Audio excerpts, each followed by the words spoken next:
자, 지난 거래일에 APR이 3분기 실적 발표를 했습니다. 오늘 그 내용 한번 리뷰해 볼 예정인데요. 자, 계속해서 매출액은 고공행진 중이다 라고 나오고 있는데 이익률이 떨어진 결과를 나타내면서 이 부분에서의 우려감이 다소 비춰지고 있다고 합니다. 오늘 떨어진 이유와 함께 APR의 전체적인 전망에 대해서도 한번 알아볼까 하는데요.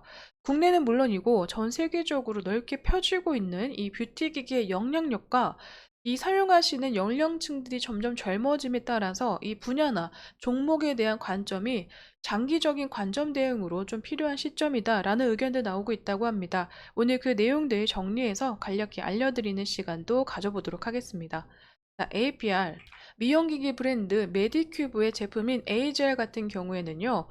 올해 상반기 누적 판매량이 233만 대를 좀 넘어서면서 2024년 9월 들어서는 250만 대까지 돌파됐다고 합니다. 자, 국내는 물론이고 글로벌적인 사랑을 받음으로써 이뤄낸 성과라고 보여지고 있는데, 자, 홍콩은 물론이고요. APR, 아마존 빅디데이, 미국과 그리고 일본에서도 흥행 가도를 달리면서 전체적인 성장률을 나타냈다고 합니다. 자, 이로 인해서 3분기에는 뷰티 디바이스와 그리고 화장품의 압도적인 성장률로 이 매출액에서의 큰 성과가 나타났는데요. 3분기 연결 기준 이 3분기 실적은 매출액 1,741억 원으로 전년 동기 대비 42.8% 성장, 영업이익은 약 272억 원으로 24.6% 성장했습니다. 3분기 누적으로는 이 4,785억 만이라는 이 매출액을 좀 이뤄냈고 영업이익은 830억 원의 흐름을 가져갔습니다. 역대 분기 최대 실적이다라는 평가를 받고 있는데요. 자, 영업이익률에서 이번에 4분기 성수기를 앞두고 안전재고 확보를 위한 대량 선적이 3분기에 미리 진행됨에 따라서 운반비가 선반영됐다. 이 흐름 때문에 영업이익률이 떨어졌다라고 보여지고 있는데 그로 인해서 매출이 고공행진에도 불구하고 영업이익률이 떨어졌다는 관점에서의 우려감들이 나오고 있습니다. 자, 4분기 들어서는 이 선적 물량에 대한 이 선반영비는 어느 정도 정상 회복을 좀 보일 것으로도 나타나 있지만 전체적인 4분기를 앞두고도 이 영업이익률 하락의 가능성도 보여지고 있다고 합니다. 화장품 사업의 인력 강화 등으로 인건비 등 그리고 투자 확대가 더욱더 이루어질 것으로 보여지면서 4분기 들어서도 이 운반비의 일시 증가분 파악이다라고 보기 어렵기 때문에 전체적인 4분기에서의 흐름도 좀 더 나타날 것으로 예상이 되면서 4분기까지의 영업이익률 하락으로 전체적으로 APR이 4분기까지는 주가 방향성을 찾지 못할 수도 있다라는 관점들도 나오고 있다고 합니다.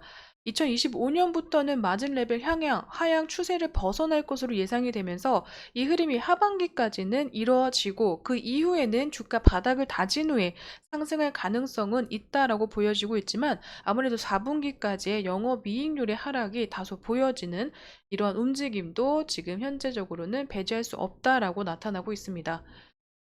3분기 실적에서는요, 뷰티 디바이스, 화장품 뷰티 전체적인 뷰티 부분이 성장성을 이루면서 전체 실적을 견인했다라고 나오고 있는데요. 메디큐브 AGR 뷰티 디바이스 산업부는 신제품 출시와 더불어서 글로벌 판로 확대가 추가적인 호재를 잇따르면서 사업부 중에서도 전년 동기 대비 가장 높은 성장률을 달성했다고 합니다.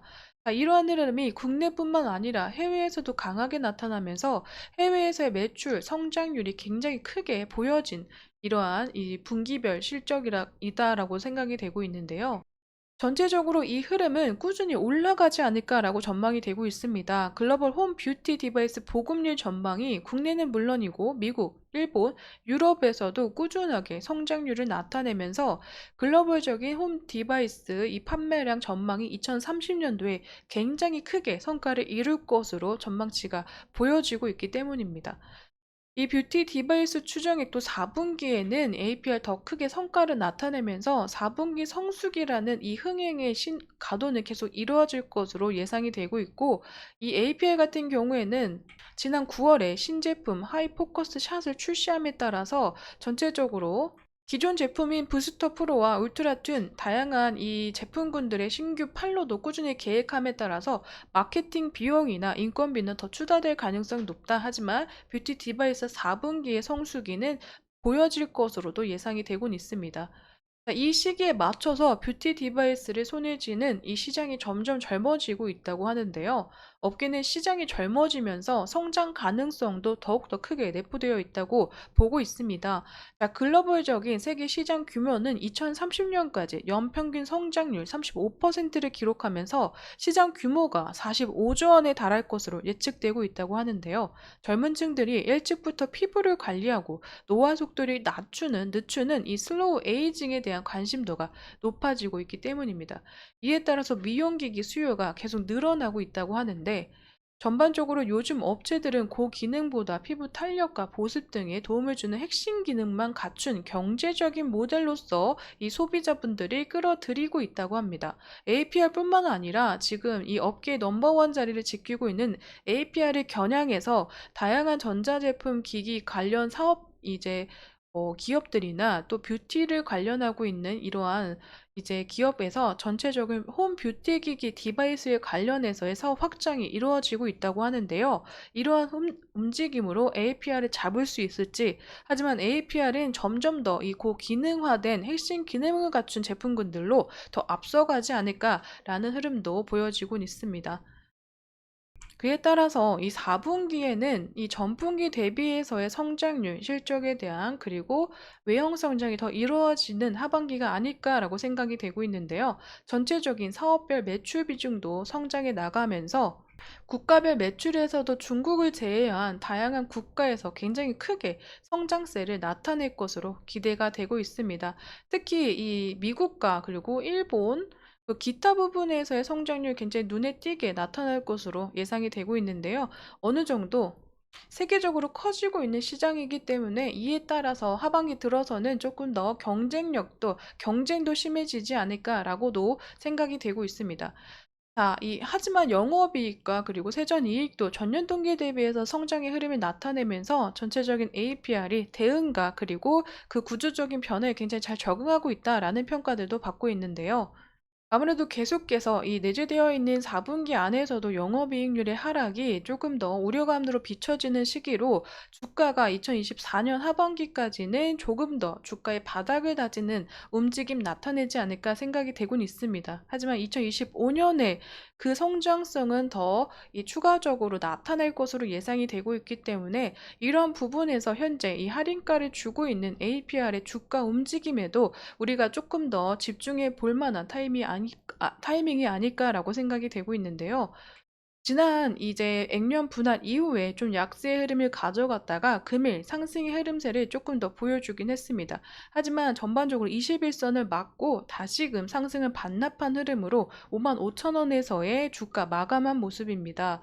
자, 이러한 흐름들로 실적 성장에도 다소 조금 큰 상승세는 있지 않았다라고 평가가 되면서 4분기 실적에서도 큰 성장성이 나타남에도 이 영업이익률의 하락이라는 이 부분에서의 우려감이 비춰진 점이 아닐까라고 생각이 되고 있고, 하지만 전체적으로 이 APR도 이 2기 트럼프 행정정부 출격으로 이 관세에 관한 움직임도 조금 더 이 우려감들이 비춰지고 있는 시기도도 해석이 가능하지 않을까 싶습니다. 하지만 이 미국을 포함해서 다른 국가로도 성장성을 이뤄내가고 있고, 또 이 영업이익률에 대한 이 판관비 문제도 하반기를 지나서는 이 대응 방법이나 또 APR이 지금 구조적으로 계속 성장해 나가고 있는 부분에서의 흐름을 더 크게 가져가는 2025년이 기대가 되고 있기 때문에 아직까지 이 단기적으로나 중장기적으로 큰 변동폭이 일어나는 주가의 흐름을 기대하기는 어렵겠지만, 내년의 흐름 안에서는 현재 흐름에 좀 벗어날 수 있는